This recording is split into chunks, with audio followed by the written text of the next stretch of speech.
Oke, Bapak sudah rekam. Jadi nanti bisa diulang di YouTube yang nanti kalau diperlukan ya. Terkait dengan materi bab berikutnya yaitu usaha dan energi. Di SMP ini sudah melekat ya. Jadi kalau peta konsepnya kita berbicara energi, kita mengenal di dalam mekanika ya, itu ada 3 macam energi nanti, energi kinetik, energi potensial, dan energi mekanik.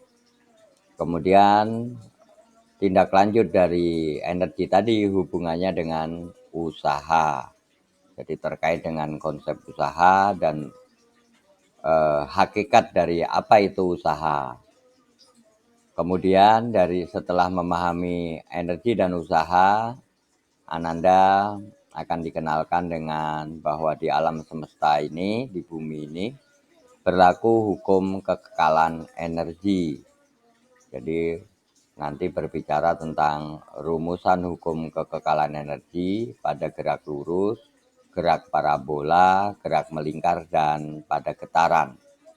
Dan ini materi mekanika yang terdahulu sudah pernah dipelajari.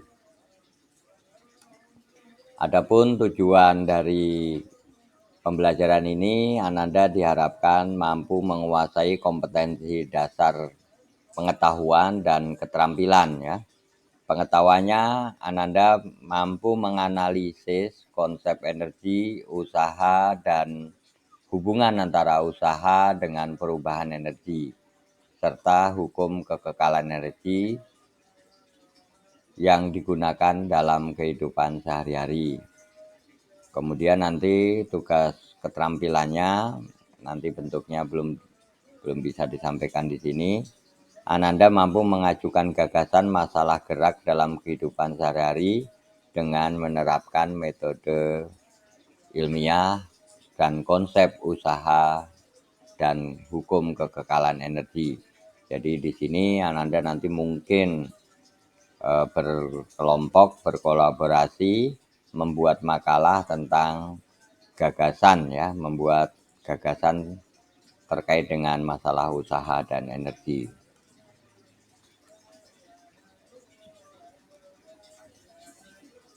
Nah, modul yang Bapak gunakan tetap modul dari Kemendikbud. Anda bisa download dari penilaian Kemendikbud yang linknya waktu itu sudah pernah diberikan, yaitu pada modul 39. Sekali lagi bagi yang susah untuk mendownload, boleh melalui PJ nanti Bapak kirimkan PDF-nya ya.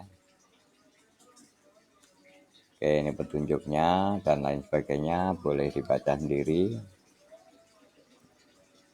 Nah, untuk materi hari ini berarti energi kinetik, energi potensial, dan energi mekanik. Jadi dengan kata lain, pengertian tentang energi. Jadi selama 2 semester ini Anda telah mempelajari berbagai jenis gerak, diawali dengan gerak lurus, baik yang horizontal maupun vertikal, dan gerak parabola, gerak melingkar, serta getaran ya. Walaupun materi ini pada waktu itu tidak tersampaikan dengan baik ya. Pemahaman gerak itu terkaitan dengan kecepatan, jarak, dan perpindahan serta percepatan, serta hubungannya dengan apa yang menyebabkan terjadinya gerak, yaitu adanya gaya ya, terkait dengan hukum Newton 1, Newton 2, dan Newton 3. Nah, pertanyaan berikutnya, bagaimana gerak itu bisa terjadi dan apa yang dimiliki benda ketika bergerak? Jadi, dapatkah kita mengambil manfaat dari sebuah gerak sebagai sumber daya untuk digunakan dalam kehidupan sehari-hari? Kira-kira jawabannya apa? Tentu saja bisa ya. Jadi salah satu konsep mengapa benda bisa bergerak adalah karena ada energi yang bisa menghasilkannya. Dengan adanya energi nanti kan lahir konsep apa? Usaha seperti itu ya. Benda bisa bergerak karena ada energi. Energi inilah yang nanti bisa menghasilkan usaha. dari usaha tersebut, maka ada gaya di dalamnya. Nah, jadi kalau didefinisikan, apa itu energi? Boleh bersuara. What is the meaning energy? Energi adalah kalau kita tidak punya energi, kita nggak bisa berpikir, nggak bisa mengayuh sepeda, nggak bisa bekerja. Nah, jadi energi itu apa?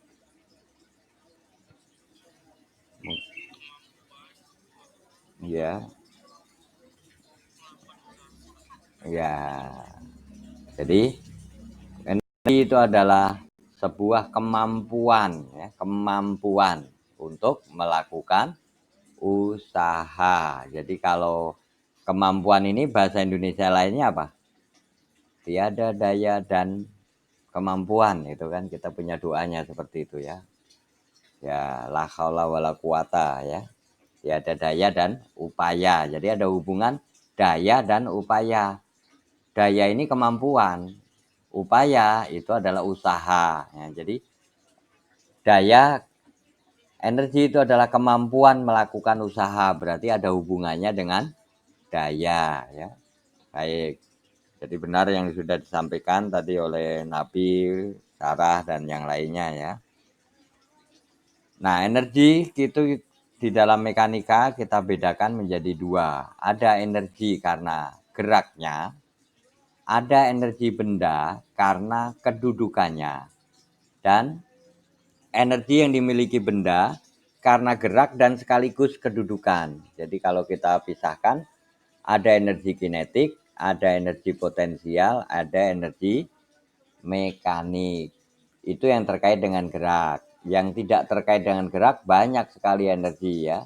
Ada energi panas, ada energi apalagi listrik, ada energi angin ya, itu sumber-sumber energi ya. Jadi sumber energi sendiri itu banyak sekali. Tapi kalau sumber energi tadi kita pilah-pilah, maka energi itu nanti terbagi menjadi energi mekanik, ada energi listrik, ada energi kimia, seperti itu ya. Baik, terkait dengan gerak yang akan kita bicarakan pada saat ini, ada energi kinetik. Jadi energi kinetik adalah, Ananda bisa baca di sini atau bisa bantu Bapak baca. Silahkan bantu Bapak baca.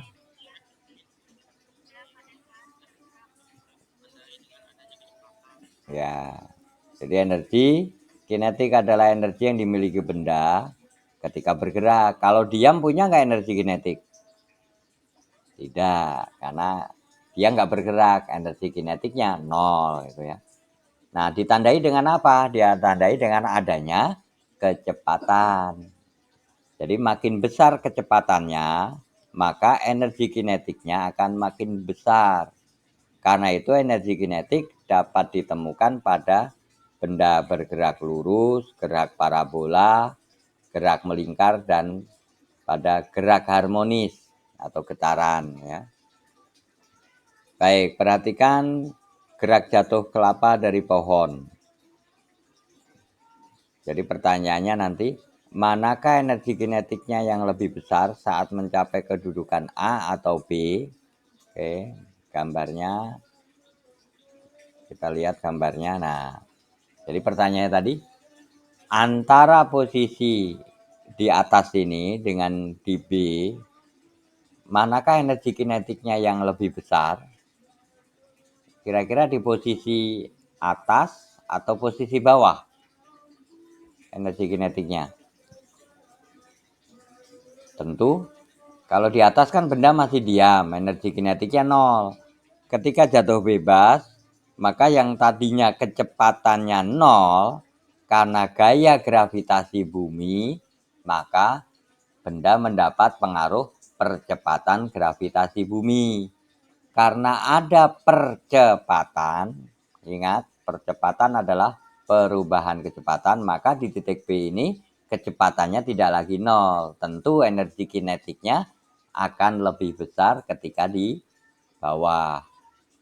Nah, jadi energi kinetik itu ada hubungannya dengan kecepatan. Kalau dirumuskan, Energi kinetik itu besarnya setengah mv kuadrat. EK, kita singkat energi kinetik itu dengan EK, M itu massa benda, V itu adalah kecepatan.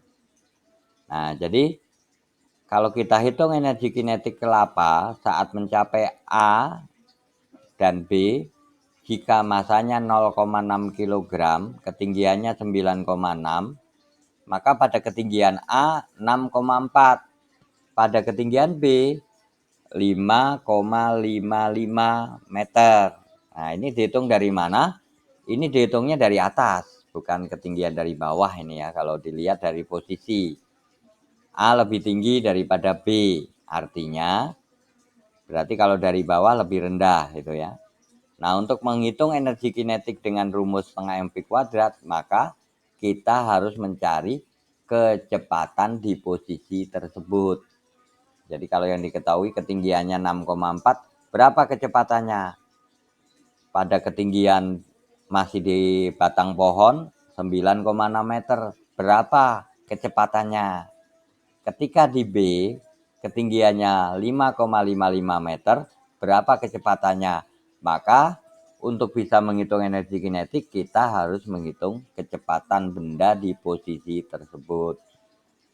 Nah, sesuai dengan rumus di bab mekanika dulu, kecepatan benda jatuh bebas itu adalah akar 2GH. Jadi H di sini jangan salah ya, perpindahan yang dihitung dari kedudukan awal. Kalau awalnya dari ketinggian di posisi atas ini 9,6, berarti nanti ketika di ketinggian 6,4 kita hitung hanya itu 9,6 dikurangi 6,4. Jadi H di sini bukan ketinggian dari atas tanah, tapi ketinggian dari awal bergerak, dari posisi awal. Nah, di sini Ananda bisa menghitung energi kinetik dengan menghitung kecepatan bendanya dulu. Berarti hanya adalah 9,6 dikurangi 6,4. Maka kecepatan pada saat posisi A atau pada ketinggian 6,4 itu adalah akar 64, yaitu 8. Maka energi kinetiknya bisa dihitung setengah mv kuadrat, berarti 19,2 Joule. Nah, bagaimana di posisi yang lebih bawah lagi pada ketinggian 5,55? Kita hitung juga. Ternyata dari hasil perhitungan energi kinetiknya 24,3. Ini menandakan energi kinetik benda yang jatuh bebas makin ke bawah energinya makin besar. Kenapa makin besar? Karena kecepatannya juga makin besar. Jadi energi kinetik benda jatuh bebas terbesar ketika ada di permukaan tanah karena kecepatannya akan maksimum ya. Nah, ini nanti juga berlaku pada gerak parabola atau pada gerak melingkar atau pada gerak lurus yang kecepatannya bisa tetap atau bisa berubah-ubah. Nah, itu pengertian energi kinetik. Jadi rumusnya setengah mv kuadrat ya. Nah, berikutnya itu adalah energi potensial. Apa itu energi potensial?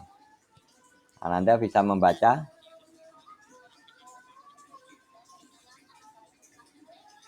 Nah, jadi energi potensial, potensi itu sesuatu yang tersembunyi, ya kan? Berarti kalau energi potensial adalah energi yang tersembunyi, yang tersimpan di dalam benda. Jadi artinya benda itu memiliki sebuah energi walaupun dia diam. Itu karena apa? Ya diantaranya karena kedudukannya. Jadi contohnya ada dua benda, yang satu di atas meja, yang satu di atas tanah. Maka energi potensialnya mana yang lebih besar? Yang di atas meja atau di atas tanah? Halo? Yang di atas meja atau yang di atas tanah energinya? Yang di atas meja. Kenapa di atas meja energinya lebih besar daripada yang di atas permukaan tanah?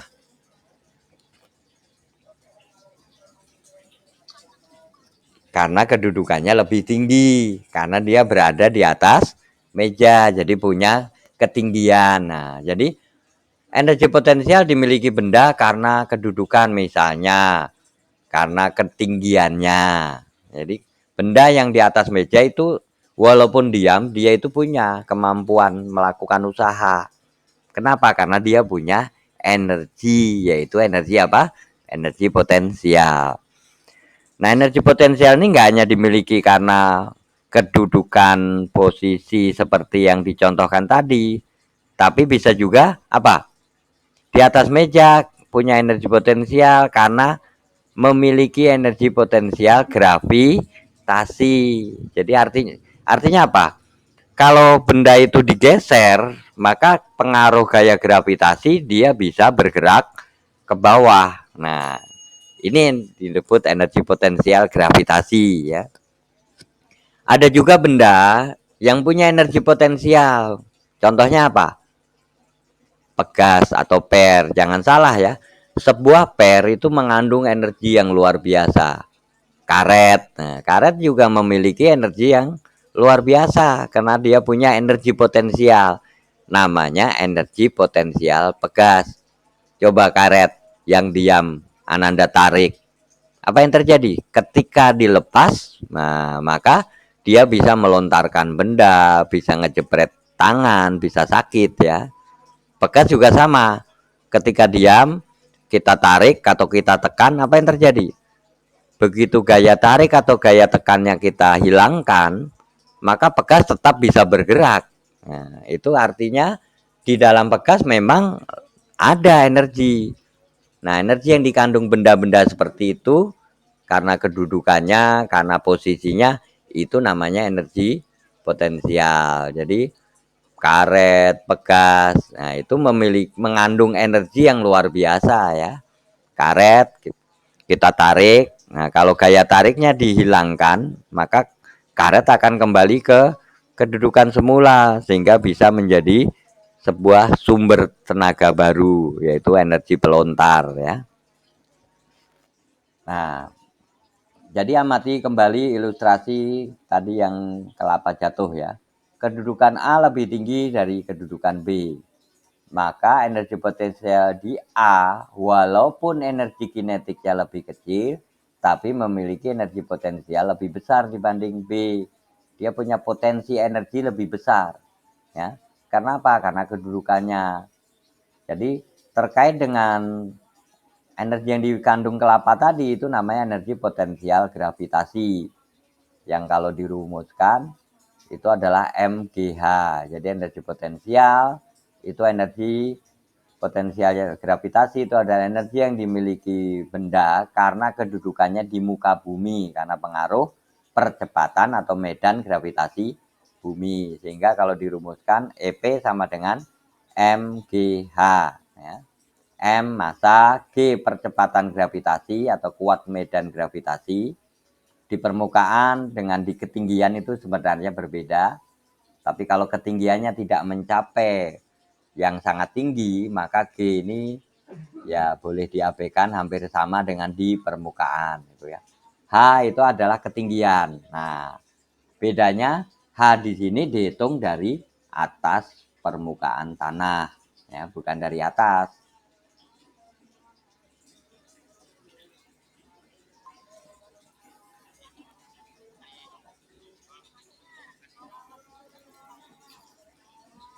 Oke, mohon maaf ada masalah koneksi ya. Jadi presentasinya hilang sendiri ya. Jadi ada energi. Tadi lama nggak Bapak kehilangan koneksi? Karena Bapak nggak ngeliat. Nah, ya. Berarti Bapak ngomong energi potensial nggak ada yang dengerin? Terdengar tapi ya? Ya udah. Oh, balik ke kelapa. Nah, jadi energi potensial itu adalah energi karena kedudukan, bisa karena potensial gravitasi. Jadi kalau dirumuskan, energi potensial gravitasi itu adalah MGH. Tapi kalau energi potensial pegas nanti lain lagi gitu ya. Oke, Bapak share lagi. Bapak share lagi ya itunya, PowerPoint-nya. Ini karena ada auto admit, ngekliknya agak susah. Oke, tunggu sebentar. Ini karena Bapak menjalankan auto admit. Oke, Bapak coba pakai akun yang kedua deh. Bentar ya. Jadi energi potensial kan itu kedudukannya itu MGH, mudah diingat ya. M itu massa, G itu percepatan, H itu ketinggian dihitung dari permukaan tanah. Ini Bapak share akan coba pakai akun yang lain ya. Supaya nggak terganggu dengan auto admit sehingga share-nya bisa lebih mudah ya. Nah, untuk mengingat rumusnya Anda bisa mengingat nama Bapak sajalah ya. Kalau lupa energi potensial itu adalah inisial jadi guru fisika SMA. M itu Muhammad, G-nya siapa? Gunawan. Jadi Muhammad Gunawan. Kalau hanya oke, ini double.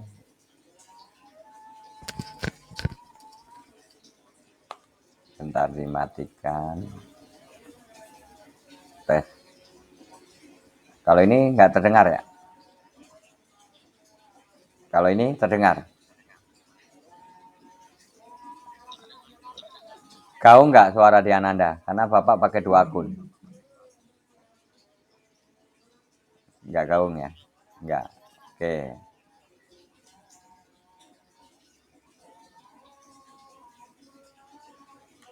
Oke, Bapak share karena kalau di sini tidak mudah untuk share karena tidak ada auto admit ya.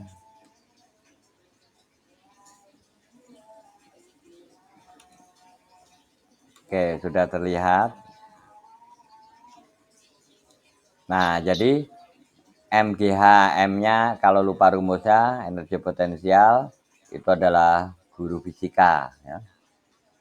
M Gunawan, H itu adalah nama istri Bapak ya. Nah, di tempat yang jauh dari permukaan bumi atau misalnya dari suatu planet, maka energi potensialnya itu kita harus menghitung nilai G. G itu apa? Kuat medan gravitasi. Nah, apa rumus kuat medan gravitasi? Yaitu G M per R. Nah, maka rumus energi potensialnya bisa diganti dengan seperti ini, G M M per R. Nah, ini asalnya oke, ini Bapak mau nulis tapi susah.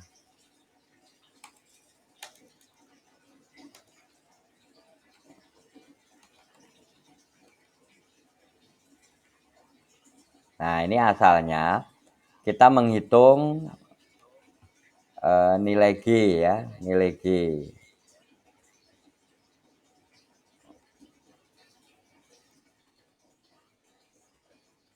Nah, ini mau diedit nanti ya. Bentar ya.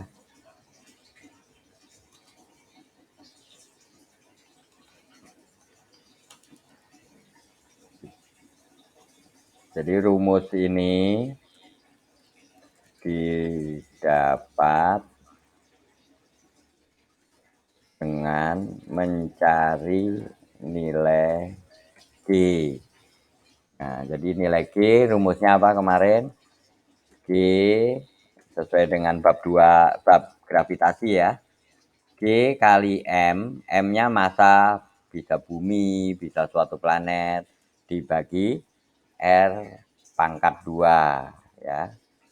Oke, jadi seperti ini. Jadi rumus ini didapat dengan mencari nilai G. Karena G-nya itu adalah GM/RR kuadrat, R-nya nanti bisa jadi ketinggian atau jarak, maka rumus MGH bisa diganti menjadi GM per R. Hanya kemana? Asumsikan hanya adalah ketinggian R berarti. Nah, maka H dibagi R kuadrat karena H sama dengan R, maka rumusnya menjadi GMM per R. Nah, ini untuk menghitung energi potensial dari benda yang jauh dari permukaan bumi atau planet. Di mana M kecil ini adalah massa benda, M besarnya itu massa bumi atau massa planet yang menimbulkan percepatan G di atas ini. Ya. Jadi G tidak senantiasa harus percepatan gravitasi bumi. Gitu ya. Nah, ini penjelasannya. Jadi EP, GMM tadi itu apa ya? Nah, terkait dengan energi potensial pegas, karet, atau benda elastis yang lain. Nah, perhatikan orang yang memegang busur panah seperti ini. Pada posisi 2, energi potensialnya lebih besar dari posisi 1. Ini salah ketik ya. Tuh. Ini posisi 1. Karena kedudukannya lebih jauh dari keadaan awal. Jadi kenapa pegas punya energi potensial? Karena kedudukan. Karet juga sama. Karena awalnya di sini ditarik menjadi ke belakang. Nah, karena kedudukan dari posisi seimbang, maka sebuah benda bisa menjadi energi potensial. Namanya energi potensial pegas. Ya.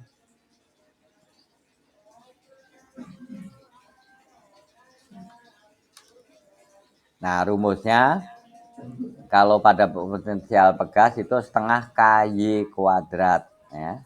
Apa itu K? Ini kalau Bapak perbesar tidak bisa digeser. Oke. Oke, editnya dibuang dulu ya.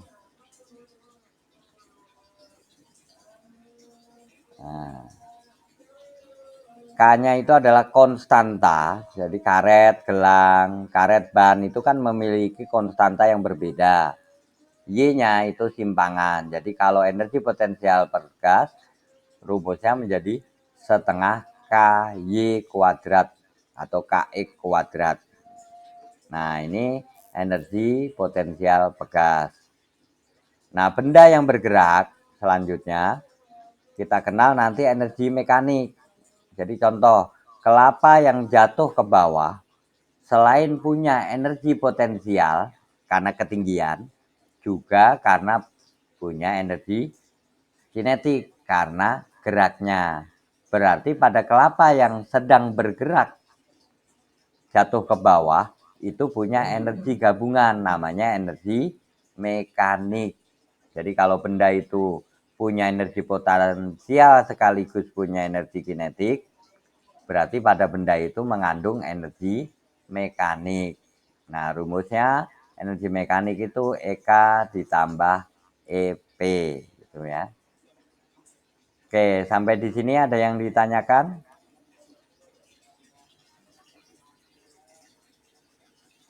Baik, sebelum Bapak lanjutkan ke usaha, silahkan Ananda membantu membaca rangkuman dari energi mekanik, energi kinetik, dan energi potensial. Silahkan.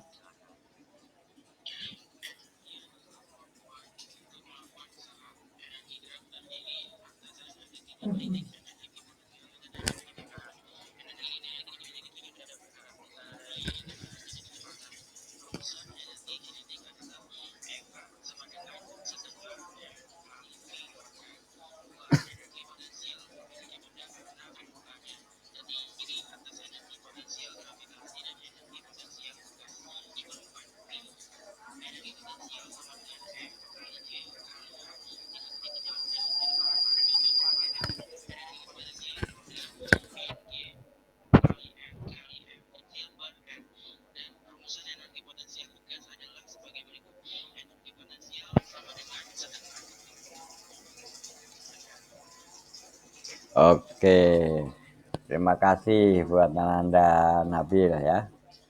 Jadi itu rangkuman materi pertama. Ada pertanyaan?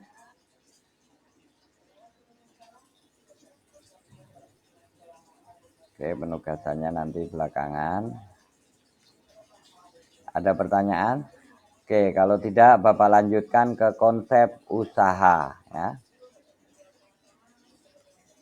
Usaha itu bahasa Inggrisnya work, kalau di Indonesia kan kerja. Jadi usaha sama dengan kerja atau work. Sehingga lambang usaha itu adalah W, tapi W-nya W besar. Karena W kecil sudah dipakai untuk weight ya. Nah, apa itu usaha? Oke, Ananda bisa membaca dan nanti menyampaikan. Sekarang gantian Ananda yang menerangkan. Oke, jadi pertanyaannya, apa itu usaha? Ayo silahkan.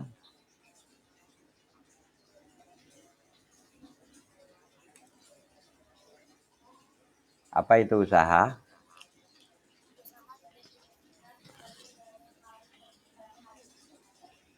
Oke, ada yang mendefinisikan seperti itu. Yang lainnya, prinsipnya usaha itu apa sih? Laki-laki harus nanti kalau mau menikah sudah punya usaha apa? Sudah kerja atau belum? Nah, kan gitu. Itu ada hubungannya dengan kehidupan kita ya. Nah, kalau secara fisika tadi F kali S.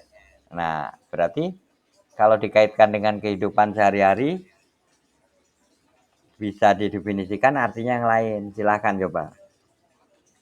Usaha itu apa sih?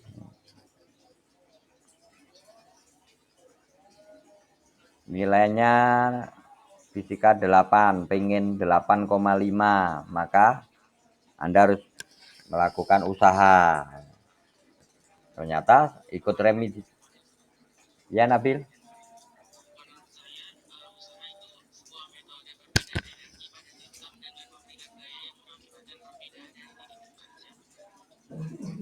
Oke, sebuah sistem yang memindahkan energi. Boleh. Atau yang lain? Yang lain?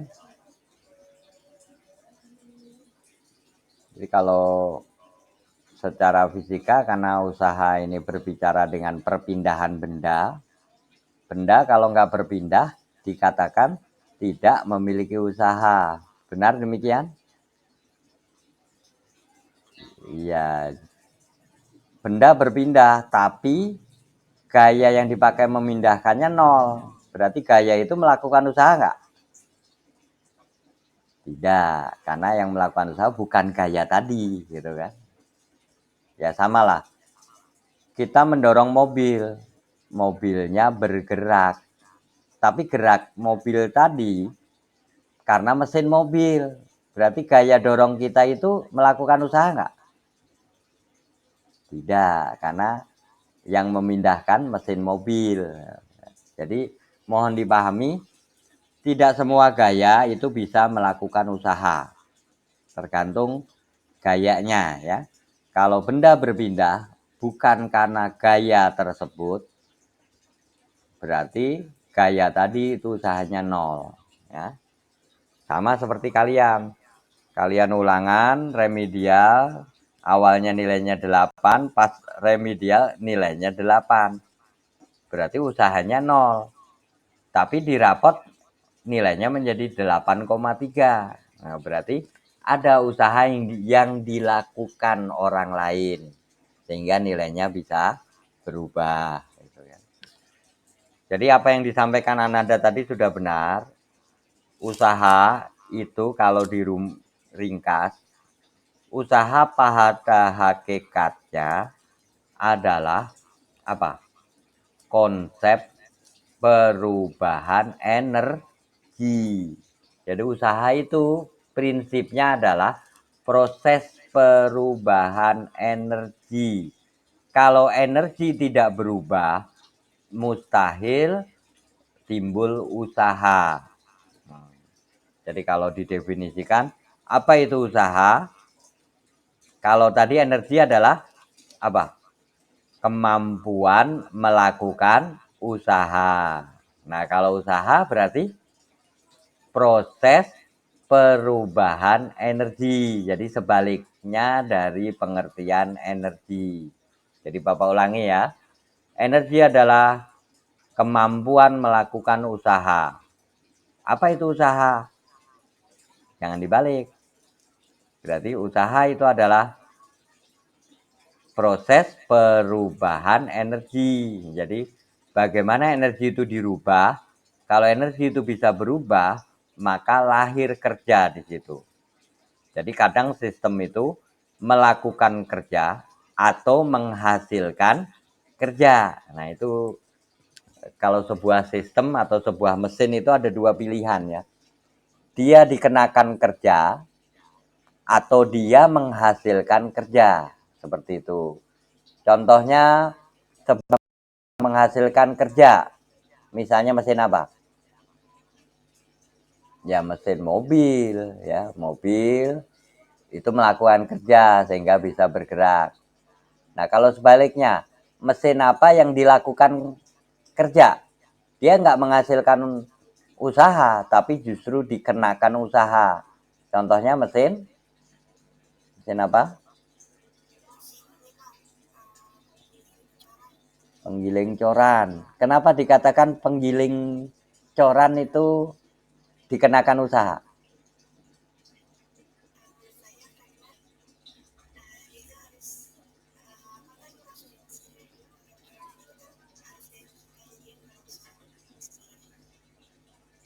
Ya, kalau molen itu melakukan kerja berarti Neng ya. Karena dia memutar semen yang ada di dalam.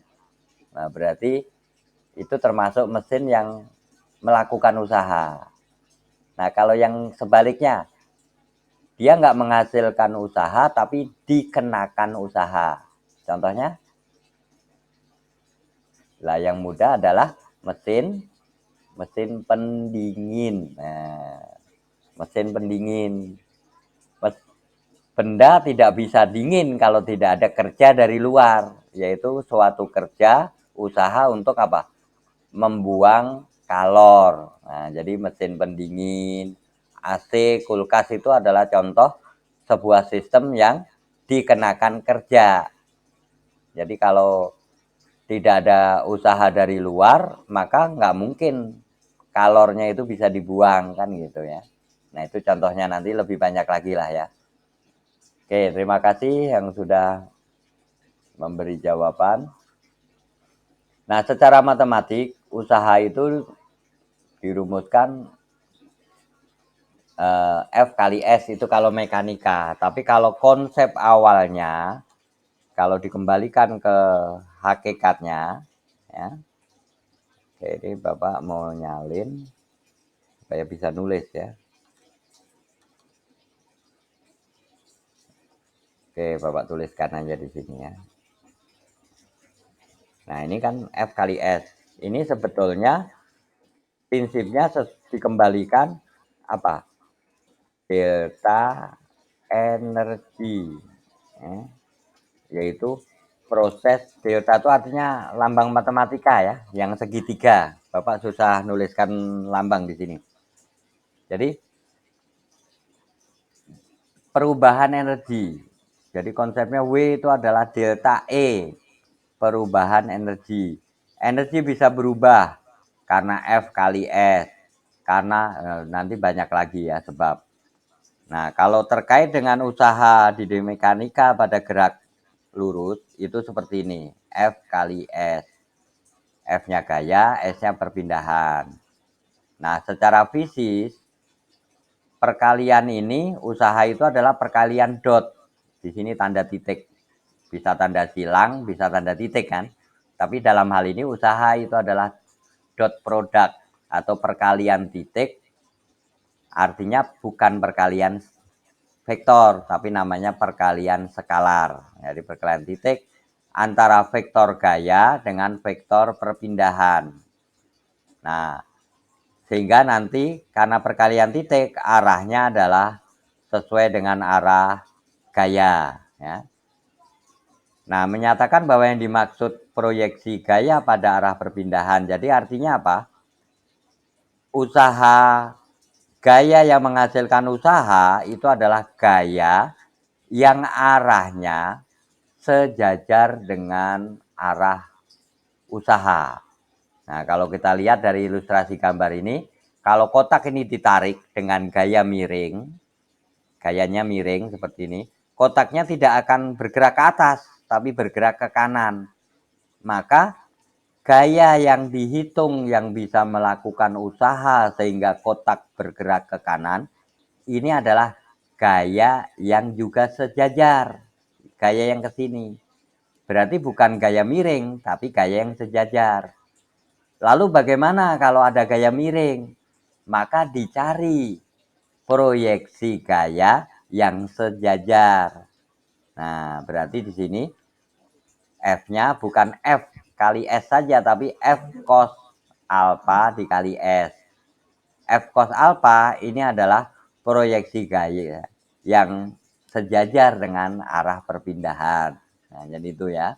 Jadi kalau ada benda ditarik dengan gaya yang miring atau bahkan gaya ke atas, maka dicari proyeksinya yang ke kanan. Nah, ini maksud dari pengertian persamaan F cos ini. Oke, contoh.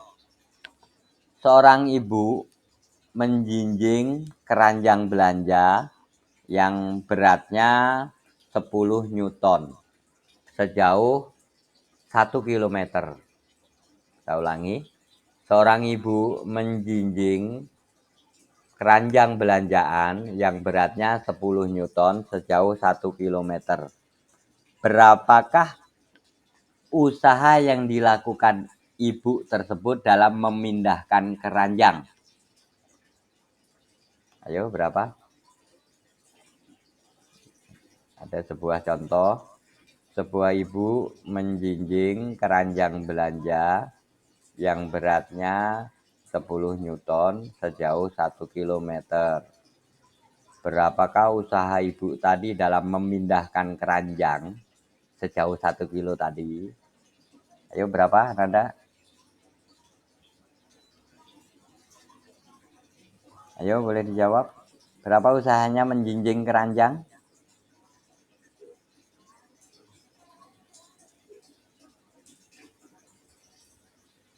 Wah, masih ada yang ngikutin nggak nih? Videonya sih mati. Nurwadatul malah keluar. Halo? Kita sampai jam berapa nanti? 10.30 ya sesuai jadwal. Fajra, berapa usahanya? Seorang ibu menjinjing keranjang dari pasar ke rumah sejauh 1 kilometer. Berapakah usaha ibu dalam memindahkan keranjang dari pasar ke rumah? Berapa? Usahanya adalah 0. Kenapa bisa 0? Ibu menjinjing, gayanya ke atas, perpindahannya ke kanan. Maka proyeksi gaya, kalau yang ke kanan usaha gaya menjinjing tadi berapa? F cos 90. Cos 90 berapa? Sudutnya 90 berarti 0. Cos 90 0 kan? Iya, berarti gayanya 0 dalam memindahkan keranjang. Tapi keranjang bisa berpindah. Betul, tapi bukan karena gaya jinjing, tapi karena gaya yang lain. Nah, itu ya. Itu dimaksud dengan persamaan yang ada di PDF ini ya. Jadi ketika ibu itu menjinjing keranjang, berapa usahanya? 0. Karena arah gaya menjinjing berarti ke atas kan? Gerakan ke kanan. Maka F cos 90 itu hasilnya adalah 0. Berarti usahanya pun 0. Tapi keranjang bisa pindah. Itu karena gaya yang lain, bukan usaha menjinjing. Itu ya, mohon itu dipahami ya. Oke, contohnya inilah ya. Nah, nih, Anda bisa baca. Seorang bapak-bapak mengangkat kardus. Berapakah usaha yang dilakukan bapak ini dalam memindahkan kardus? Ya, hasilnya 0. Iya. Tuh, ini kan usaha 0 karena benda berpindah bukan karena diangkat ke atas, tapi karena ada gaya lain yang mendorong benda ini sehingga bergerak ke atas. Nah, ini ilustrasi sama dengan yang Bapak maksud tadi ya. Oke, kita lanjutkan. Nah, lalu apa hubungan usaha dengan perubahan energi? Nah, ini tadi sesuai pengertian, usaha adalah kemampuan, bukan kemampuan ya, kebalik. Usaha adalah proses perubahan energi. Nah, ini hubungannya. Anda bisa membaca sendiri ya. Oke, jadi ada kereta diberi gaya ke kanan, awalnya diam, berpindah. Ketika diberi gaya, awalnya benda itu diam menjadi bergerak. Berarti ada perubahan kecepatan. Nah, dikatakan ini ada usaha. Berapa besarnya usaha? Ya rumusnya sama. F. W sama dengan F kali S. Itu rumus usahanya. Berapa besarnya F? Bisa dihitung menurut hukum 2. Yaitu M kali A. Berapa besarnya A? Besarnya A kita hitung dengan rumus GLBB. Ini nanti A-nya dicari dulu. Nah, sehingga kalau prosesnya seperti ini, maka kita mencari dulu F, yaitu M kali A. Kita nggak tahu A, A-nya cari dulu melalui rumus GLBB. Berarti A itu sama dengan VT kuadrat dikurangi V0 kuadrat per 2S. Nah, sehingga ini bisa kita ilustrasinya bisa kita tuliskan seperti ini. F cos alpha kali S. Sudutnya 0 berarti F kali S. F-nya M kali A. A-nya VT kuadrat min V0 kuadrat per 2S. Maka W bisa dituliskan menjadi W M kali A. M kali A itu adalah F. Maka W itu sama dengan mass. Jadi kalau lupa W, PS, mass. Gitu ya. A-nya VT kuadrat min V0 kuadrat per 2S. S kali S hilang. Sehingga W itu bisa dituliskan setengah M delta V kuadrat. Delta V-nya itu VT kuadrat min V0. V1 min V0 atau V2 min V0.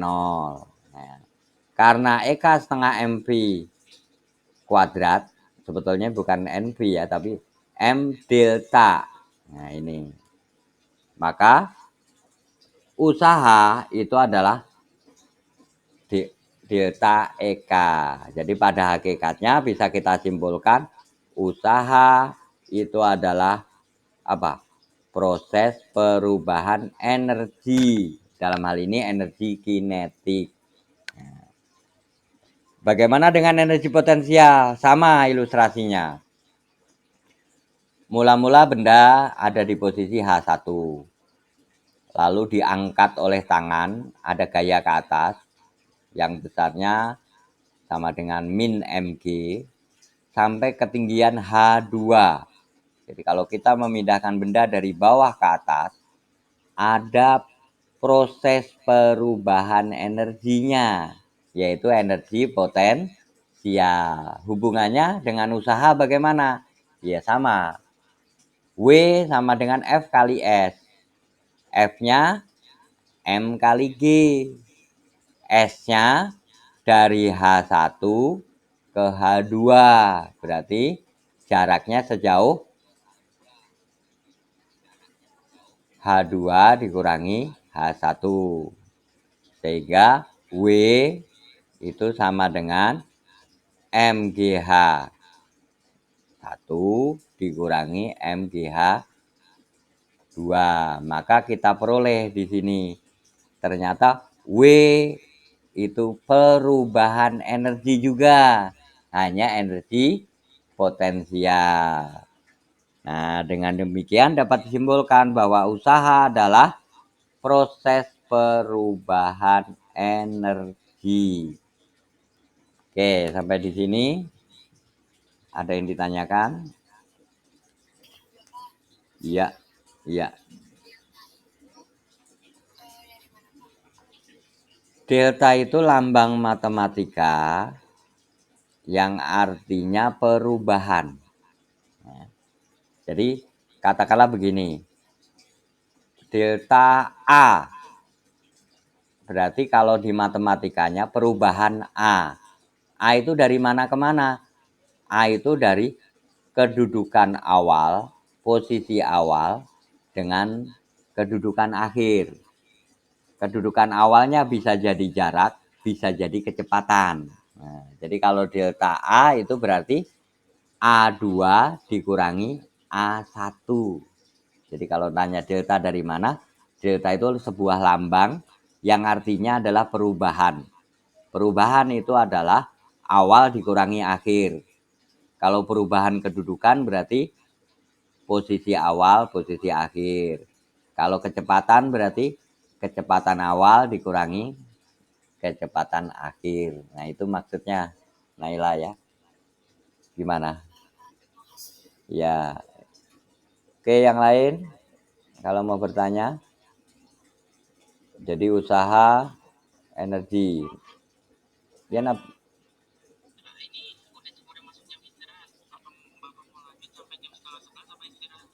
lanjut aja ya. Jadi nanti kalian habis ini ke jam berikutnya bisa istirahat malah ya. Ya. Daripada misah sejam nanti nyambung ke jam berikutnya kan repot. Ya jam 10.15 lah ya. Jadi kalian punya waktu istirahat. Masuk lagi kan jam berapa? 11 ke jam berikutnya ya. Oke lanjut ya, tinggal ya 15-20 menit lagi lah ya. Oke, ada pertanyaan sampai di sini? Oke, rangkumannya Bapak minta dibacakan tapi Nabil sudah. Yang lain coba.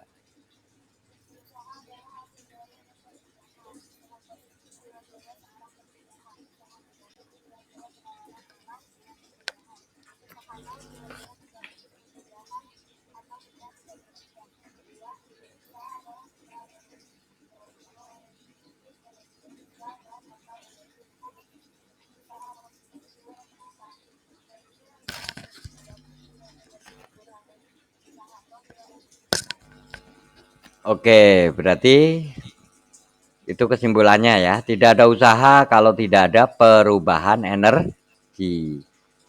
Usahanya disebut positif, artinya benda menghasilkan usaha. Itu karena energinya positif. Tetapi benda dilakukan usaha, maka dikatakan usahanya negatif. Nah, tidak ada usaha bila tidak ada perubahan energi. Nah, itu konsep perubahan energi. Oke, ini contoh soalnya. Anda bisa latihan sendiri di rumah. Nanti ya. Jangan khawatir, nanti tugasnya minggu depan. Jadi tugas yang Bapak berikan hari ini, itu untuk minggu ini ya. Oke, nanti tugasnya mungkin hanya penilaian diri saja. Ini nanti Bapak berikan ya. Nah, berikutnya hukum kekekalan energi. Kita tahu bahwa di alam ini energi itu kekal. Artinya apa? Manusia itu tidak bisa menciptakan energi. Kita nggak bisa membuat energi. Yang bisa kita lakukan itu hanya berusaha. Ya. Kita juga nggak bisa menghapus, menghilangkan energi. Yang bisa kita lakukan apa? Hanya merubah. Jadi contohnya gini, kita punya motor, kita isi bensin, mesin nyala. Suatu hari mesinnya mati. Kenapa? Bensinnya habis gitu ya. Bukan berarti kita menghabiskan energi kimia, tapi kita merubah energi kimia bensin tadi menjadi energi gerak. Sehingga lama-lama sumber energinya habis karena sudah berubah. Nah, jadi kita nggak menghabiskan energi itu namanya, tapi merubahnya. Nah, jadi hukum kekalahan energi itu berbicara bahwa manusia tidak bisa menciptakan energi dan juga tidak bisa meniadakan energi. Yang bisa dilakukan hanya merubah bentuk dari satu bentuk ke bentuk lain. Misalnya, sebuah benda di atas meja, energi potensialnya ada, kita pindahkan ke atas permukaan tanah, sehingga energi potensialnya nol. Yang kita lakukan adalah merubah energi potensial dari atas meja sehingga nol, berada di permukaan tanah. Nah, ketika proses terjadi perubahan energi potensial, pasti ada energi gerak. Nah, potensi tadi itu berubah menjadi energi gerak. Nah, jadi kita tidak menghabiskan energi potensial, tapi hanya merubahnya menjadi energi gerak. Nah, kalau di dalam mekanika, bentuk bunyi hukum kekalahan energi itu adalah EM sama dengan tetap.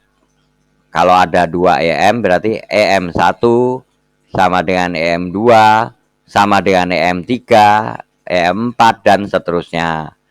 Karena EM itu adalah EK ditambah EP, maka kita bisa menuliskan EM1 sama dengan EM2. Berarti EK1 tambah EP1 sama dengan EK2 tambah EP2. Karena EK itu setengah MV kuadrat, kalau EK1 berarti setengah MV1 kuadrat. EP1 berarti MGH1 dan seterusnya ya. Jadi ini rumus dari hukum kekekalan energi, dalam hal ini adalah energi mekanik ya. Ini Anda bisa membaca sendiri. Oke, kita lanjutkan. Bagaimana dengan pegas? Sama. Eka kalau pegas seperti ini. Awalnya pegas di posisi diam. Lalu kita ganggu, kita tarik pegasnya ke bawah.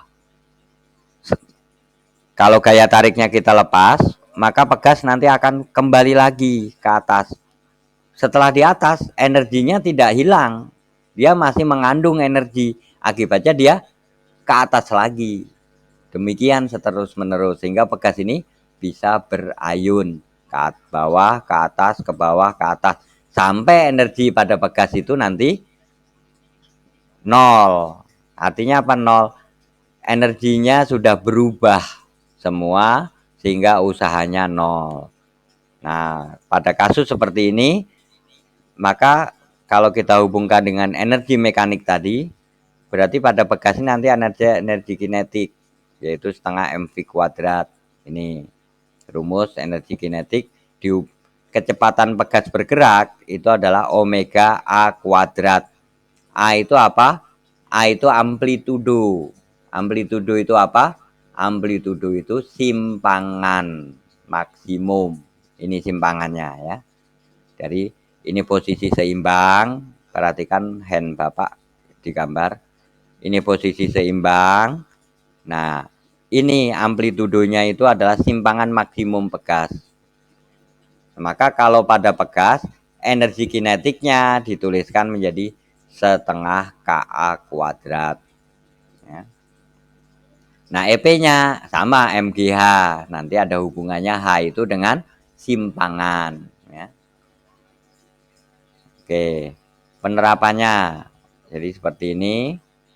Kalau kita melempar benda pada ketinggian dari posisi 0, dilempar ke atas, maka benda ini lama-lama tidak akan nambah tinggi. Ketika energinya sudah berubah semua, maka suatu saat di sini 0. Maka di sini energi potensialnya maksimum dan dia akan jatuh kembali. Ya. Oke, ini Anda bisa baca ya, nggak perlu Bapak bacakan. Oke, nanti dibaca ulang supaya Bapak jam 10.20 lah bisa selesai. Oke, setelah dihitung-hitung-hitung, nah ini jadi kita melalui konsep energi ini kita bisa menghitung kecepatan, menghitung perpindahan, dan bisa menghitung yang lainnya. Ya. Oke, untuk aplikasinya perhatikan cara petani cengkeh di lereng bukit yang tidak begitu banyak sumber air. Mereka membuat tangki-tangki penampungan air, jadi kalau kita ke gunung, kita tuh nggak perlu mesin pompa air ya, cukup cukup kita tampung dari atas, nanti disalurkan ke bawah, ke bawah, ke bawah, seperti itu. Air bisa mengalir karena prinsip dari hukum kekekalan energi mekanik.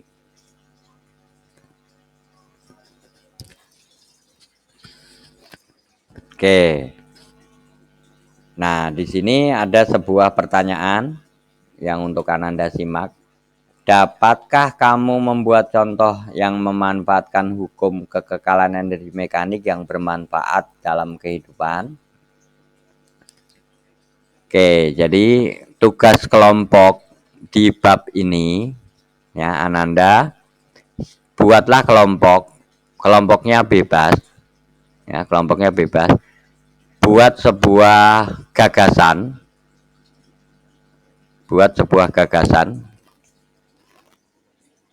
yang memanfaatkan hukum kekekalan energi mekanik. Jadi itu tugasnya Ananda ya. Jadi tugas untuk kegiatan penilaian keterampilan, Ananda tugasnya apa? Membuat semacam makalah atau tulisan. Kalau Bapak sebut makalah nanti Ananda merasa repot, kata pengantar, pembahasan dan lain sebagainya. Tidak. Buat sebuah tulisan atau ulasan contoh yang memanfaatkan hukum kekekalan energi mekanik yang bermanfaat dalam kehidupan. Tuh ya. Ada pertanyaan terkait tugas ini? Jadi tugasnya kelompok nanti dikirim melalui WA. Ya. Satu kelompok maksimum 6 orang. Maksimum ya. 6 orang. Silahkan bentuk sendiri. Ya. Nanti selambatnya 2 minggu dari sekarang ya. Kan minggu ini Ananda mengajarkan tugas GCR bab 1 ya. Nah kalau itu udah selesai nanti ada tugas soal juga, itu paling tidak 3-4 hari. Berarti kalau tugas ini setidaknya 2 minggu lah ya. Nanti Bapak rilis pengumpulannya di WA saja ya, jangan di GCR karena tugas kelompok. Jadi silahkan ditulis di kertas, bentuk file atau di foto, dikirim ke Bapak ya. Ketua kelompoknya saja yang mengirim ya. Oke, jadi hanya membuat gagasan atau menuliskan contoh aja lah. Ya kalau ini kan contohnya petani memanfaatkan energi potensial sehingga mengalirkan air dari atas bukit ke bawah dengan konsep mengatur ketinggian tangki seperti itu ya. Oke. Baik, sebelum kita akhiri, minta tolong yang dibacakan rangkumannya.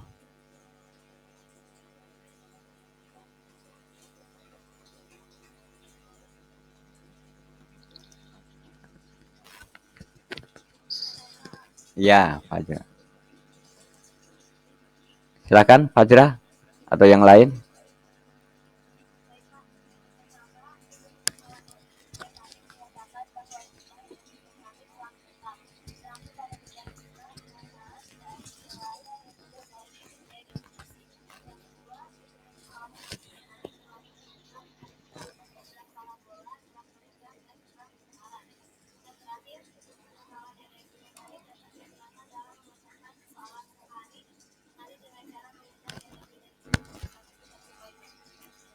Oke, itu kurang lebih rangkuman dari materi ketiga hari ini ya.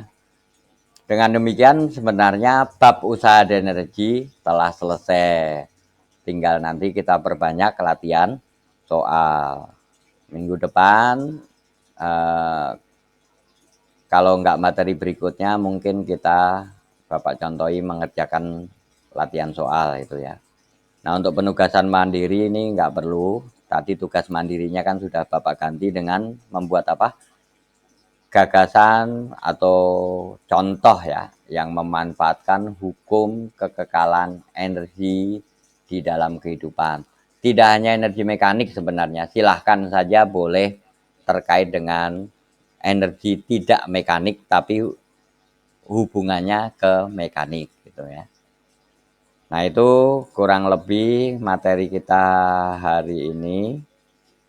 Oke Bapak stop sharingnya.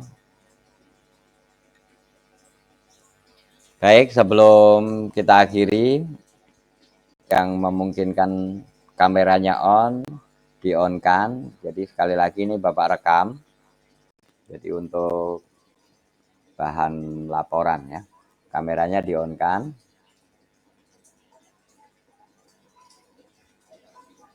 Ayo silahkan di-on kan yang lain. Ini Bapak rekam. Jadi kalau yang nggak bisa on nggak apa-apa. Ya. Tapi mic-nya di-on kan saja, biar berisik. Jadi nanti muncul di rekamannya itu ada reaksi. Ayo yang lain.